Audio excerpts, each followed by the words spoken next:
சரவணபவ. அன்பர்கள் அனைவருக்கும் வணக்கம். நான் ஆர்த்தி சொர்ணலட்சுமி பேசுகிறேன். இந்த பதிவு மார்ச் மாதம் நடைபெறவிருக்கும் பொதுவான பலன்களை ராசி பலனாக காணவிருக்கிறோம்.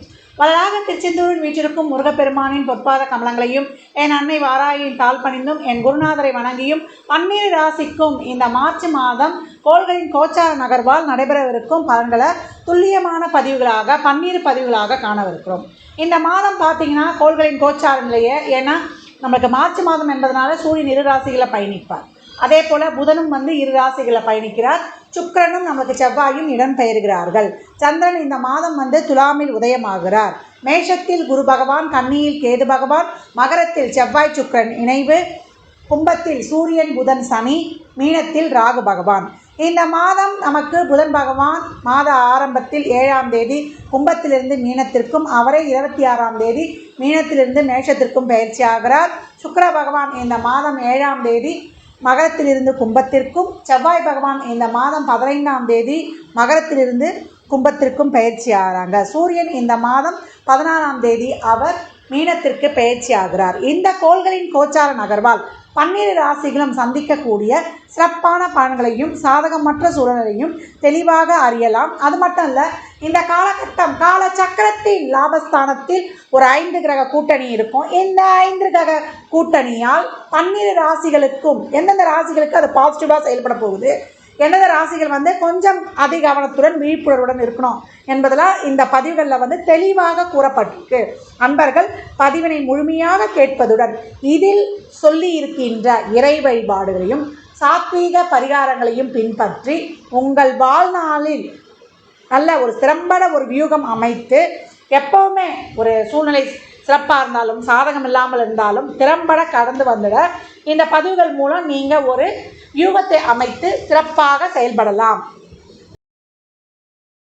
மீன ராசி மீன லக்னத்திற்கான பலன்களை காணவிருக்கிறோம். இந்த மார்ச் மாதம் எப்படி கடந்து வரலாம் அப்படின்னு பார்க்கும்பொழுது, மீன ராசிக்கு நமக்கு 7.5 சனி ஆரம்பித்தாயிடுச்சு. அது மட்டும் இல்லாமல் இந்த காலகட்டம் கிரக நகர்வுகள்லாம் கொஞ்சம் ஃப்ளெக்சிபிளாக இல்லை, நம்மளுக்கு எதிர்பார்க்குற ஒரு வேகமான ஒரு முன்னேற்றமோ ஒரு மாற்றமோ தரக்கூடிய அளவுக்கு இல்லை. ஒரு நார்மலாக ஒரு லைஃப்பை கடந்து வந்துடுறோம். ஒரு தொழில் இருக்குது, ஒரு தொழிலில் ஒரு வருமானம் இருக்குது, அதே போல் ஒரு கடன் இல்லாமல் ஒரு லைஃப் போய்கிட்டுருக்குது. இந்த வாழ்க்கையில் வரக்கூடிய வருமானமும் எனக்கு இருக்க சூழலும் இப்போ ஒரு மனநிறைவை தருது அப்படின்னா இருப்பதை வைத்து அப்படியே கடந்து வந்துடுங்க. பெரிதான மாற்றங்கள் முன்னேற்றங்கள் இதெல்லாம் நடக்குமான்னு எதிர்பார்த்து ரொம்ப ஒரு ஃபோர்ஸாக ஒரு செயலை செய்து குழப்பத்தில் போய் மாட்டிக்கக்கூடாது. அப்புறம் அங்கே நம்மளுக்கு அந்த காரியம் நடக்கணும்னா நம்ம ரொம்ப உழைப்ப போட்டோம், செயல்பாடே நடக்கலையேன்னு ஒரு மனத்தொய்வும் அடையக்கூடாது அப்படின்றது தான் கிரகங்கள் சுட்டி காட்டுது. மீனத்தை பொறுத்த வரைக்கும் இந்த காலகட்டம் உங்களுடைய தொழில் சார்ந்த விஷயங்களில் கொஞ்சம் கவனமாக இருங்க அப்படின்னு சொல்லலாம். ஒரு வேலை செய்கிற இடங்களில் கொஞ்சம் ஒரு வேலை பலுலாம் கொஞ்சம் இருக்கும். ஆரம்பத்தில் உங்களுக்கு நல்ல ஒரு மணி ஃப்ளோ, அதே போல் ஒரு சுப விரயங்கள், ஒரு சுப செயல்பாடுகள். ஏன்னா குரு 2லேயே இருக்கிறாரு. அதனால் உங்களுக்கு குடும்ப தேவைக்கான பண வருவாய் எப்படியாவது வந்துடும். ஆனால் செலவுகள் கட்டுக்கடங்கால் அதை சுப செலவினராக மாற்றிக்கணும். இல்லை திருமண வயதில் நீங்கள் இருந்தால் உங்களுக்கான ஒரு திருமணமோ இல்லை உங்கள் குடும்ப உறவுகள் ஒரு திருமணமோ இந்த காலகட்டம் இருக்கும். பழசை கொடுத்து புதுசை மாற்றுறது, வண்டி வாகன சேர்க்கை, ஆடம்பர பொருள் சேர்க்கை, அத்தியாவசிய பொருள் சேர்க்கை இதெல்லாமே இருக்கும். உணர்வுபூர்வமாக முடிவெடுக்காதீங்க. அதே போல் எமோஷ்னலாக எங்கேயுமே சிக்கிக்கொள்ளாதீங்க. அது உங்களுடைய உடல் ஆரோக்கியத்தை பாதிக்கும் அப்படின்னு சொல்லலாம். மாணவர்களுக்கு இந்த காலகட்டம் ரொம்ப கூடுதல் முயற்சி போடணும். ஏன்னா படிப்பு விஷயத்தில், ஏன்னா நிறைய ஒரு சிலருக்கு ஞாபக மறதியும் ஏற்படும். ஆனால் ஞாபக மறதி இருந்தாலும் ஆரம்பத்தில் மாத பிற்பகுதியில் சூரியன் நமக்கு ராசியில் அமர்ந்துருவார். இப்போ சூரியன் புதன் இணைந்து உங்களுக்கு சூரிய புத ஆதித்ய யோகமே ஏற்படும். இருந்தாலும் அங்கே ராகு உடன் இருப்பதனால ஒரு பயம் இருக்கும். நம்ம நல்லா தான் ப்ரிப்பேர் பண்ணியிருக்கிறோமா, எக்ஸாமுக்கு நம்மளால் எல்லாத்தையுமே ஒரு சுமூகமாக ஃபினிஷ் பண்ணிட முடியுமான்ற ஒரு பயமும் ஒரு குழப்ப நிலையும் இருந்து கொண்டே இருக்கும் உங்களுக்குள்ள. எல்லாம் சரியாக போனால் கூட அந்த குழப்பத்தை மட்டும் தீர்க்க முடியாது. எல்லாமே எது நடந்தாலும் உங்கள் நன்மைக்காகவே நடக்குதுன்னு மட்டும் எடுத்துக்கொள்ளுங்கள். இல்லை உங்கள் பிறப்பு ஜாதகத்திலேயே உங்களுக்கு இந்த ராசி லக்னத்தில் ராகு எதிர்க்கிறாங்கன்னா கொஞ்சம் இன்னும் கூடுதல் கவனமாக இருக்கணும். அப்படி இல்லைன்னா கொஞ்சம் இறை வழிபாடை கூடுதல் படுத்துங்க. இப்போ காலகட்டத்துக்கு மீன ராசி லக்னக்காரர்கள் இறைவனுடைய பாதார விந்தங்களை கெட்டியாக பிடிச்சிக்கணும். ஒரு சித்த புருஷர்களோட வழிபாடு, ஒரு மகானுடைய வழிபாடு செய்யும்பொழுது இந்த ராகுக்கு இது சர்ப்ப கிரகங்கள் வந்து நம்மளை பெரிதளவு தாக்காமல் நம்ம கிட்ட வந்துட்டு அப்படியே ஒன்றும் செய்யாமல் போயிடுவாங்க அப்படி சொல்லலாம். ஏன்னா இறை வழிபாடுக்கும் தீப வழிபாடுக்கும் அவ்வளோ வந்து ஒரு முக்கியத்துவம் இருக்குது. எவ்வளோக்கு எவ்வளோ இறைவனுக்கு தீபத்தை போட்டு இல்லை வீட்லேயே வந்து ஒரு நித்திய தீபம் போடும்பொழுது அது நம்மளுக்கு அவ்வளோ வந்து நம்மளுக்கு ஒரு பாசிட்டிவ் வைப்பை கொடுக்கும் அப்படின்னு வந்து சொல்லலாம். அதே போல் நமக்கு மாற்றங்களுக்கு உகந்த மாதம் இல்லைன்னு சொல்லியாச்சு. இதே ஒரு சிலருக்கு தசாபுதிலாம் சிறப்பாக இருக்குன்னா வெளிநாட்டு வேலை வாய்ப்பு, வெளிநாட்டில் ஒரு பிஆர் கிடைக்கிறது, உத்தியோகத்தில் வந்து ஒரு நல்ல ஒரு பதவி உயர்வு, ஊதிய உயர்வுடன் கூடிய ஒரு உத்தியோக உயர்வு இது எல்லாமே இருக்கும். மாத ஆரம்பத்தில் கலைத்துறையில் இருப்பவர்களுக்கு, விளையாட்டுத்துறையில் இருப்பவர்களுக்கு ஒரு நல்ல பெனிஃபிட்ஸு, நல்ல ஒரு பண வருவாய், குழந்தை பாக்கியங்கள்லாம் ஒரு சிலருக்கு வந்து கிடைக்கப்படுவது, அதுக்கான வைத்தியங்கள் கைகூடுவது, இதெல்லாமே ரொம்ப அருமையாக இருக்கும் மாத ஆரம்பத்தில். மாத பிற்பகுதியில் கொஞ்சம் கிரகங்கள் வந்து ஷஃபலாகி உட்காருவாங்க. புதன், சூரியன் இவங்கெல்லாம் கொஞ்சம் மாறி மாறி உட்காருவாங்க. சூரியன், சனி இவங்கெல்லாம் சேர்க்கை பெறுவாங்க. உடல் ஆரோக்கியத்துலேயும் விரயங்கள்லையும் கொஞ்சம் கவனம் எடுத்துக்கணும். அதே போல் வழக்கு சார்ந்த விஷயங்கள்லாம் கொஞ்சம் வந்து அதிகம் போய் இந்த காலகட்டம் வந்து தேவையில்லாத வம்பு வழக்கு இதெல்லாம் வந்து மாட்டிக்கொள்ளக்கூடாது. எங்கேயாவது ஒரு பிரச்சனைனா கொஞ்சம் நகர்ந்து வந்துடணும். யார் எதிரி இன்னார் தான் இந்த வேலையை செய்கிறாங்கன்னு தெரிந்தாலும் இது இப்பொழுது கேட்கறதுக்கான ஒரு உகந்த காலகட்டம் கிடையாது. எல்லா வித உறவுகிட்டேயும் கொஞ்சம் அனுசரித்து போயிடணும். வேலை செய்கிற இடங்கள்லையும் நமக்கு மாத பிற்பகுதியில் ரொம்ப கவனமாக மேலதிகாரி, உடன் பணிபுரிபவர்கள் இவங்க அனைவரையுமே வந்து கொஞ்சம் அனுசரித்து சென்றிடணும். நம்ம வேலையை நம்ம தான் பார்த்துக்கணும். நமக்கு யாருக்கும் சப்ஸ்டியூட் வைக்கக்கூடாது. அது வேலை செய்கிறவங்களாக இருந்தாலும் சரி, உறவுகளாக இருந்தாலும் சரி, அக்கம் பக்கமும் சரி, நம்ம ஒரு நெளிவு சுழிவாக கடந்து வரும்பொழுது இந்த காலகட்டத்தை வந்து சிறப்பாக கடந்து வந்துடலான்னு சொல்லலாம். திருமணம் சார்ந்த விஷயங்கள் எல்லாமே ஒரு இழுபறியாகவே இருக்கும். உங்களுடைய எதிர்த்தரப்புக்கு சிறப்பாக இருக்கும்போது நீங்கள் தாராளமாகவே வந்து பண்ணிக்கொள்ளலாம். அதே போல் மாத முற்பகுதியில் திருமணம் சார்ந்த விஷயங்களாக இருக்கட்டும், அதே போல் ஒரு உறவு சார்ந்த விஷயங்களில் இருக்கிறவங்களுக்குலாம் ரொம்ப லகுவாகவே இருக்கும். மாத பிற்பகுதியில் அனைத்து விஷயங்கள்லையும் கொஞ்சம் கூடுதல் கவனம் எடுத்துக்கோங்க. உங்களுக்கு குடும்ப சார்ந்த ஒரு செலவுகளோ இல்லை குடும்ப உறவுகளோ, அதே போல் உங்களுக்கு பண வருவாயோ, அதே போல் ஒரு தொழிலோ இதெல்லாம் வந்து உங்களுக்கு வந்து ஒரு சிறப்பாகவே இருக்கும் அப்படின்னு வந்து சொல்லலாம். நம்ம அறியாதவங்க தெரியாதவங்க கிட்ட நம்முடைய பழக்க வழக்கங்களை வைத்துக்கொள்வது, அதே போல் உடல் ஆரோக்கியத்தில் இஎன்டி சம்மந்தமான பிரச்சனை, இருதய சம்மந்தப்பட்ட பிரச்சனை, சளி தொந்தரவு, ஒரு சிலருக்குலாம் வந்து இந்த நரம்பு சம்மந்தப்பட்ட பிரச்சனைகள், அதே போல் பேக் பெயின்லாம் இருக்கிறவங்களாம் கொஞ்சம் கவனமாக இருக்கணும். வண்டி வாகனங்களில் இரவு நேர பயணங்களில் வந்து கொஞ்சம் கவனமாக இருப்பது, வண்டிலாம் போகும்போது ஸ்கிட்டாகி விழக்கூடியது, சிறப்பு காயங்கள் ஏற்படாமல், அது மாதிரி ஹெல்மெட் இல்லாமல் இந்த காலகட்டம் வெளியே செல்லக்கூடாது. ஒரு சின்ன உடல் உபாதையாக இருந்தாலும் தசாபுதியில் சிறப்புலன்னா கூடுதல் விழிப்புணர்வாக இருக்கணும். நான் ஏற்கனவே சொன்ன மாதிரி தான், தசாபுதியும் சிறப்புலன்னா ராகு கேதுக்களும் இப்போ போகிற இடத்துலையே உங்கள் கோச்சாரத்தில் இருக்கிற இடத்துலையே உங்கள் சுயஜாதகத்திலையும் இருந்தால் அதிகப்படியாக விழிப்புணர்வுடன் இருக்கணும். மற்றபடி இந்த காலகட்டம் வந்து உங்களுக்கு நல்ல ஒரு மணி ஃப்ளோ, ஒரு வசதி வாய்ப்புகளை பெருக்கிக் கொள்வது, பெண்களுக்கு ஒரு ஆடை ஆபரண அத்தியாவசிய பொருள் சேர்க்கை இதெல்லாம் இருக்கும். மனசை மட்டும் கொஞ்சம் தொய்வில்லை அடைய விடக்கூடாது. ஒரு கவலைகள்லாம் நினச்சி கவலைப்படக்கூடாது. அதே போல் எமோஷ்னலாக போய் எங்கேயும் நம்ம லாக் ஆகிடக்கூடாது. இந்த விஷயங்களில் கவனமாக இருக்கணும். நட்பு வட்டாரங்கள்லாம் ரொம்ப போய் நம்ம இந்த காலகட்டம் யார் மேலேயும் போய் ரொம்ப பாசத்தையோ அன்பு மழையோ பொழிஞ்சிட்டு அது திருப்பி கிடைக்கலன்னா மன வருத்தப்படக்கூடாது. நீங்கள் எப்போ வந்து உங்களை சுற்றி ஒரு 10 பேர் இருக்கிற மாதிரி வச்சுக்கணும். இல்லை அடுத்தவங்களை வந்து எப்போயும் ஒரு சார்ந்து இருக்கக்கூடிய தன்மையெல்லாம் வச்சுக்கக்கூடாது. எந்த ஒரு பிரச்சனையுமே நீங்களே வந்து ஃபேஸ் பண்ணி அதிலேருந்து வெளிவரக்கூடிய மனப்பக்குவத்தை வைத்து கொள்ளணும். அந்த மாதிரிங்க. ஏன்னா நீங்கள் எப்போ வந்து உங்கள் கூட 4 பேர் வந்து இருந்துக்கிட்டே இருப்பாங்க.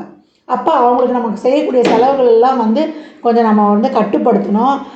அதே போல் நம்மளுடைய வரவு செலவுகளை திட்டமிட்டு செயல்படுத்தும் பொழுது உங்களுடைய வாழ்க்கை சிறப்பாக இருக்கும்னு சொல்லியாச்சு. மீனத்தை பொறுத்த வரைக்கும் இந்த மார்ச் மாதம் வந்து இருப்பதை வைத்து அப்படியே கடந்து வந்துடுங்க. வயதில் மூத்தவங்க இந்த காலகட்டம் நார்மலாக உங்களுடைய ஹெல்த் இஷ்யூலாம் எதுவும் இல்லாமல் நேரத்துக்கு சாப்பிட்றது, தூக்கம் இருந்தாலே பகவானுக்கு ஒரு பெரிய நன்றியை சொல்லிவிட வேண்டியது.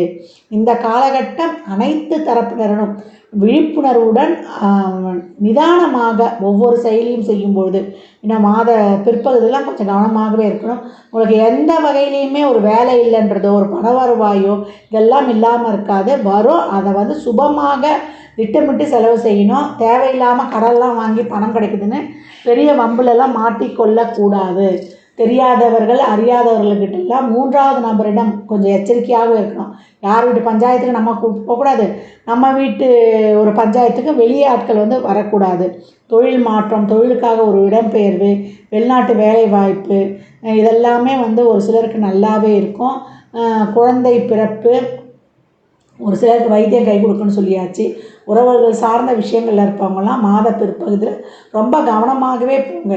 எல்லாரோடையும் ஒரு புன்முறுவலோட கடந்து வந்துடுங்க. கருத்து எதுவும் சொல்லாதுங்க. உங்கள் வாக்கில் வந்து கொஞ்சம் கூடுதல் கவனம் இருக்கணும். ஏன்னா நம்ம நல்லதாகவே சொல்ல போவோம், எதிர்த்தரப்பு ரிசீவ் பண்ணுறது வந்து அது வேறமாகவும் அங்கே வந்து எடுத்துக்கொள்வதற்கு வாய்ப்புகள் அதிகம். அதனால் மௌனம் சர்வார்த்த சாதகம். தேவை இருந்தால் மட்டும் நம்ம பதில் சொல்லணும். தேவையில்லைன்னா புன்முறுவலுடன் இந்த காலகட்டம் கடந்து வந்துடுவது மீனத்திற்கு ரொம்ப சிறப்பாகவே இருக்கும். மன அழுத்தத்திலும் மனத்தொய்விலையும் போய் மாட்டிக்கொள்ளாதீங்க. இதுதான் திருப்பி திருப்பி உங்களுக்கு வலியுறுத்தும். உடல் ஆரோக்கியம், உடன் பணிபுரிபவர்கள், உறவுகள், இதெல்லாம் அலைச்சல் திருச்சல் இதெல்லாமே இருக்கும். இதெல்லாம் வந்து அப்படியே கடந்து வரணும். இந்த காலகட்டம் இப்படி தான் இருக்கும். போன உடனே ஒரு காரியம் ஆகலை, அதனால் சோர்ந்து போகக்கூடாது, நம்மளுக்கு இப்படியே தான் இருக்குமா அப்படின்லாம் என்ன அங்கே ஒரு நெகட்டிவ் தாட்டே போடாதீங்க. எது நடந்தாலும் நடக்கிறதுலாம் நமக்கு நல்லதாகவே நடக்குது. இப்போ வந்து ஒரு சாதகமில்லாத சூழல் இருந்தால் கூட இதை தாண்டி ஒரு சிறப்பான நிலையை அடைவதற்கு தான் இந்த கஷ்டங்கள்லாம் நம்ம வந்து ஃபேஸ் பண்ணுறோன்றதை மட்டும் தெரிஞ்சுக்கோங்க. நம்ம கர்மாவை துன்பங்கள் மூலம் தான் நீக்கணும். அதனால் சம்மந்தமே இல்லாததுமா ஒரு இடத்துல அசிங்க அவமானம்லாம் படுறோன்னா நம்ம கர்மா நீக்கப்படுது. அதற்கப்புறம் நம்மளுக்கு நல்ல லாபமான செயல்பாடுகள் நடக்க போகுது என்பதை மட்டும் நீங்கள் உறுதியாக நம்பினீங்கன்னா உங்களுக்கு எல்லா சூழ்நிலைகளையும் நீங்கள் தைரியமாகவும் தன்னம்பிக்கையாகவும் கடந்து வந்துடலாம். மீனத்திற்கு இந்த மாதம் அனைத்து விதமான செயல்பாடுகளையும் நிறுத்தி நிதானமாக விழிப்புணர்வுடன் இருந்து சாதித்து கொள்ளலாம். இறை வழிபாடு இந்த காலகட்டம் ரொம்ப அவசியம்னு சொல்லியாச்சு. உங்களுக்கு ஏற்கனவே நான் சொல்லியிருப்பேன், ஒரு குருவுடைய வழிபாடை நீங்கள் எப்போ வியாழக்கிழமை தோறும் வைத்துக்கொள்வது ரொம்ப சிறப்பு. அது மட்டும் இல்லாமல் இந்த மாதம் வந்து நீங்கள் சிவ வழிபாடு உங்களுக்கு ரொம்ப சிறப்பான பலனை தரும் அப்படின்னு வந்து சொல்லலாம். இயன்றவர்கள் திருவண்ணாமலை கிரிவலம் செல்வது ரொம்ப சிறப்பு. ஏழை எளியவருக்கு வறியவருக்கு உங்களால் முயன்ற உதவிகளை தாராளமாக செய்யுங்க. எவ்வளோக்கு எவ்வளோ செய்கிறீங்களோ அவ்வளோக்கு எவ்வளோ உங்களுக்கு சிறப்பான பலன்கள் நடைபெறும். உங்களுக்கு ஒரு விஷயத்தில் வந்து முடிவெடுக்க முடியலையா, உங்களுடைய பெரியவர்களையோ இல்லை உங்களுடைய குருமார்களையோ, உங்களுக்குன்னு ஒரு நல்ல நண்பர்கள் இருப்பாங்க இல்லையா, நீங்கள் நல்லா இருக்கணும்னு உங்கள் நலனில் அக்கறை கொண்ட வெல்விஷர்கள் இருப்பாங்க இல்லையா, அவங்கக்கிட்ட வந்து நீங்கள் ஆலோசனை கேட்டுக்கொள்வது ரொம்ப சிறப்பு.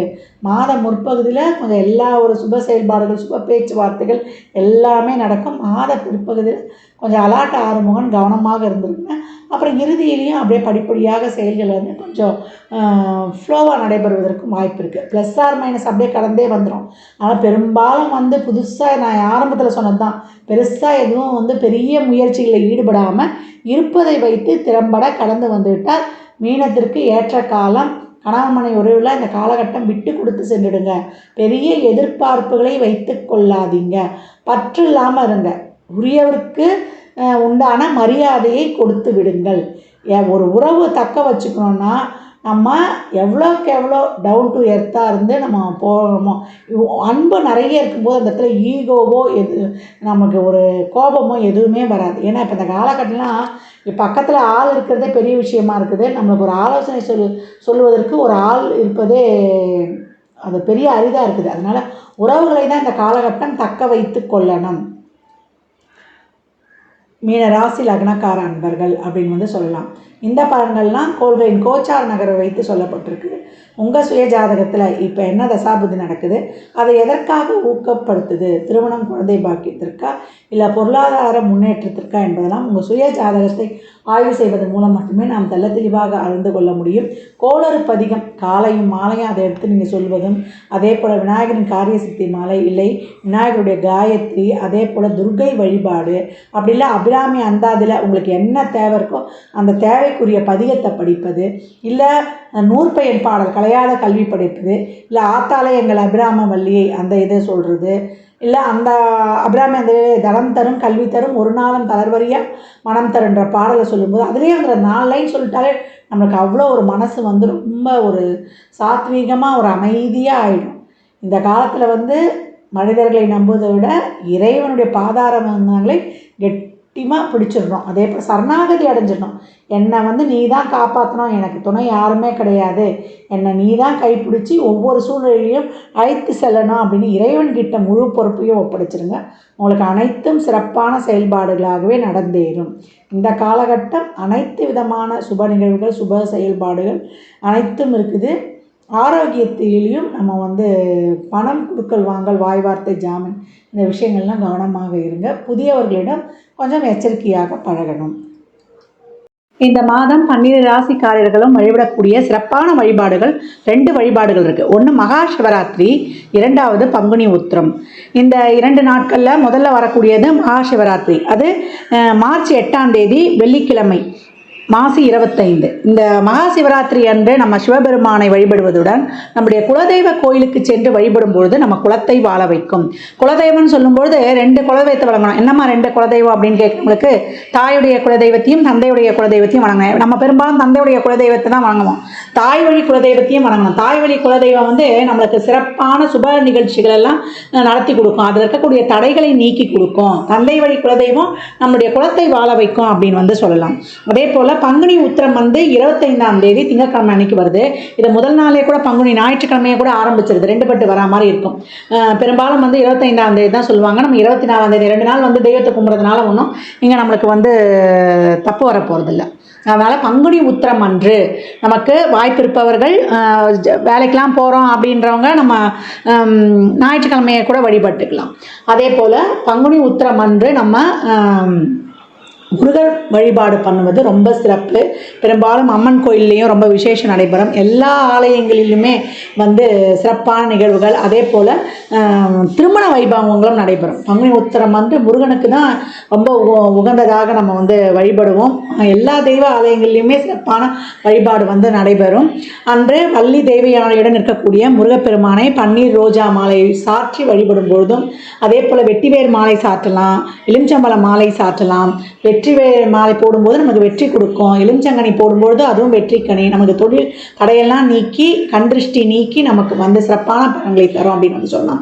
இந்த பன்னீர் ரோஜா மாலை போட்டு நம்ம ஒரு பால் அபிஷேகம், பன்னீர் அபிஷேகம், இளநீர் அபிஷேகம்லாம் பண்ணும்பொழுது நம்மளுக்குள்ளே இருக்கிற அந்த கோபம், நமக்கு இருக்கக்கூடிய நம்ம அந்த ஆக்ரோஷம் இதெல்லாம் நீங்கி நம்மளே வந்து ஒரு சாந்த சொரூபி ஆகிடுவோம். திருமண தடைகள் நீங்கும். முதல்ல இந்த பங்குனி உத்திரம் வந்து தெய்வீக திருமணங்கள் நடைபெறக்கூடிய காலகட்டம் அப்படின்னு வந்து சொல்லலாம். அதே போல் ஒரு சில கோயிலில் வந்து திருமணங்கள் நடைபெறாது.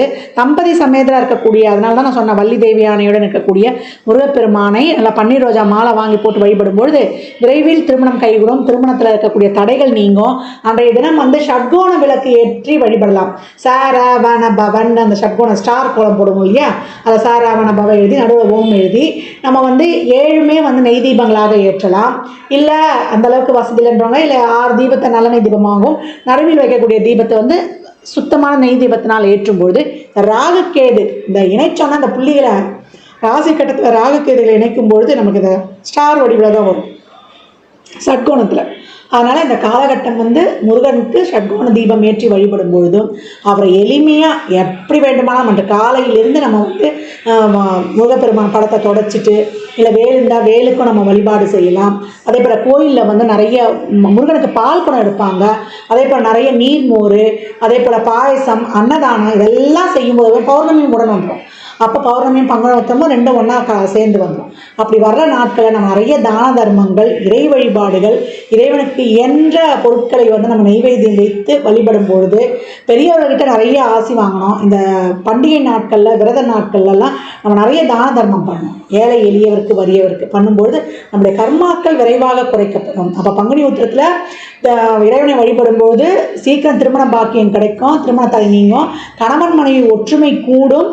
அதே போல் ரொம்ப சிறப்பான இனிய இல்லறம் வந்து தம்பதியருடைய அந்யோன்ய சிறக்கும் அப்படின்னு வந்து சொல்லலாம். என்ன சொல்கிறது, கணவன் மனைவி வந்து ஒரு குடும்பத்தில் ஒற்றுமையாக இருக்கும்போது தான் அந்த குடும்பமே ரொம்ப சீரும் சிறப்பமாக இருக்கும். அந்த குழந்தைகளையும் ஒரு பெரிய சிறப்பாக பேணி வளர்க்க முடியும். கணவன் மனைவி ஒற்றுமை இல்லைன்னா முதல்ல பாதிக்கக்கூடியது அந்த பிள்ளைகள் தான். அதாவது பிள்ளைகள் நல்லா இருக்கணும், பிள்ளைகள் சிறப்பாக இருக்கணும்னா கணவன் மனைவி அவங்க எதிரில் முதல்ல சண்டை போட்டுக்கிறதே ஃபஸ்ட்டு தவிர்க்கணும். அவங்களுக்கு தெரியக்கூடாது நம்ம சண்டை போட்டிருக்கோம் அப்படின்னு. ஏன்னா நம்ம ஒற்றுமை இல்லைன்னா பிள்ளைங்களை நம்ம வந்து ஒரு சிறப்பான வழிநடத்தி ஒரு கண்டித்து வழிநடத்த முடியாது. ஏன்னா இப்போ இருக்கிறதே வந்து கலிகாலம் சொல்லியாச்சு.